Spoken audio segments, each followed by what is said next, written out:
pas de magie que d'obtenir toutes les énergies. Nous avons eu le temps d'étudier, d'analyser la situation et de la porter auprès de tous les acteurs qui pouvaient donner solution à cette situation. Et l'événement d'hier était comme une goutte d'eau qui a fait déborder la vase. Donc, avec le déguerpissement cavalier qui a eu lieu à l'immeuble Cameroun et le raid que ce groupe a effectué à la résidence de l'ancien président de la République, ont fait que nous puissions appréhender quelques-uns en flagrance. Et ceci, l'enquête étant, ça nous a conduit à identifier les lieux de provenance des malfrats qui ont troublé l'ordre public hier. Là, nous voudrions remercier le président de la République, chef de l'État, par son impulsion et toute sa hiérarchie, et toute la hiérarchie qui l'accompagne, le vice-premier ministre, le ministre de l'Intérieur, le commissaire général de la police, le gouverneur des provinces, tous les services de sécurité qui ne faisaient qu'étudier de quelle manière trouver une solution définitive à ce problème. Et aujourd'hui, nous y sommes là. La population d'ici peut bénéficier de ces quartiers et nous promettons de laisser une police qui va assurer la permanence et qui va continuer à rassurer toute la population de ce coin. Et c'est là, je crois, jusque pendant toute la période qui vient. Au cours de cette session ordinaire du comité provincial de pilotage du secteur santé au Katanga, présidé ce 31 juillet 2024 par le ministre provincial de la Santé, le professeur Dr Joseph Sambi Boulanda, il a été question de passer en revue le plan d'action opérationnel PAO de la division et de l'inspection provinciale de la santé 2023, de présenter le PAO 2024 de ces structures censées encadrer les zones de santé et de signer les contrats uniques.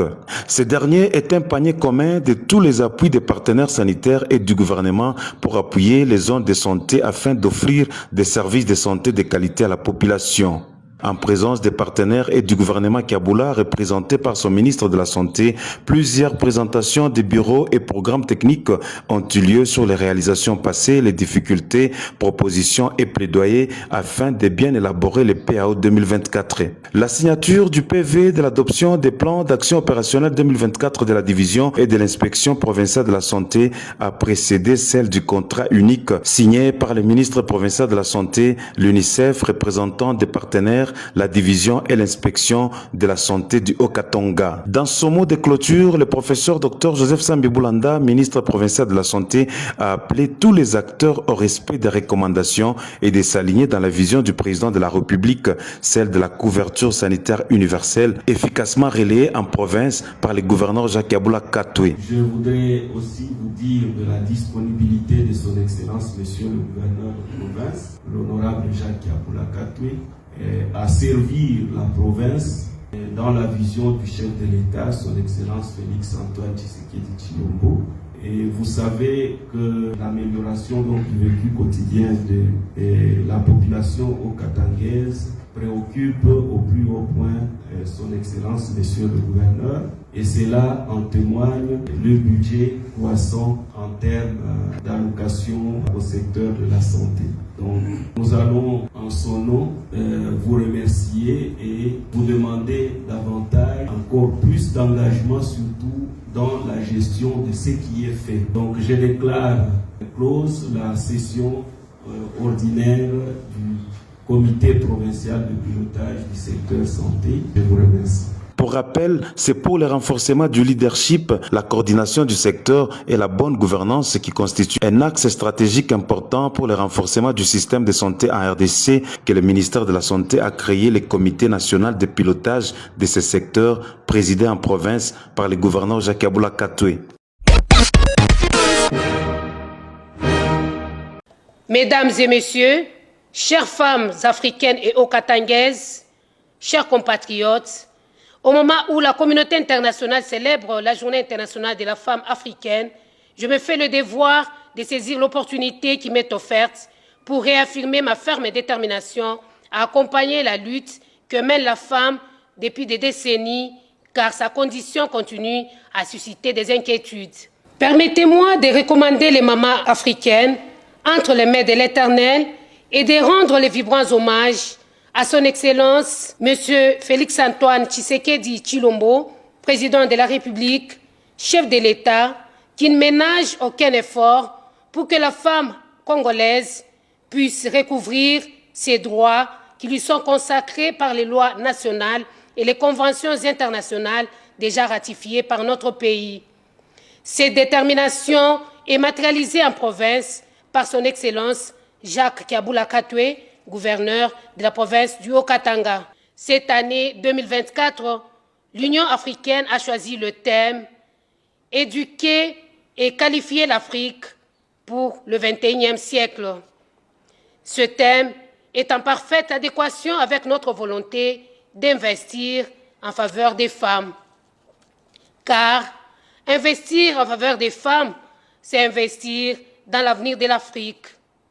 L'éducation et le développement des compétences sont des piliers fondamentaux de l'autonomisation qui fournissent aux femmes des outils dont elles ont besoin pour surmonter les obstacles, saisir les opportunités, contribuer au développement et à la croissance de l'Afrique du XXIe siècle, soucieux du respect des droits des femmes, prôner l'égalité entre les sexes et garantir leur participation effective au processus décisionnel.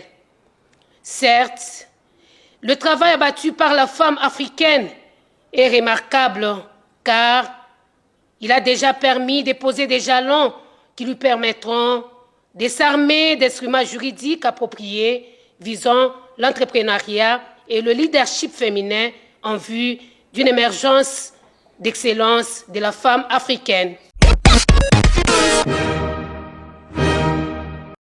À chaque début de préparation de l'OPA Karaté pour une compétition continentale, le président de la Fédération de Karaté d'eau du Congo effectue toujours une descente sur le lieu d'entraînement afin de galvaniser les troupes. Donc 22 jours Oyo, il y a la passe pour le camion sur tout ça. Parce que je continue à leur dire d'augmenter l'intensité d'entraînement, tension et à ma casse. Ça doit être douloureux pour que nous ayons la joie du 2 au 8. Pour tout savourer bien, il faut que la passe minimum. Fini la causerie, place aux exercices physiques. S'en est suivi de la partie technique.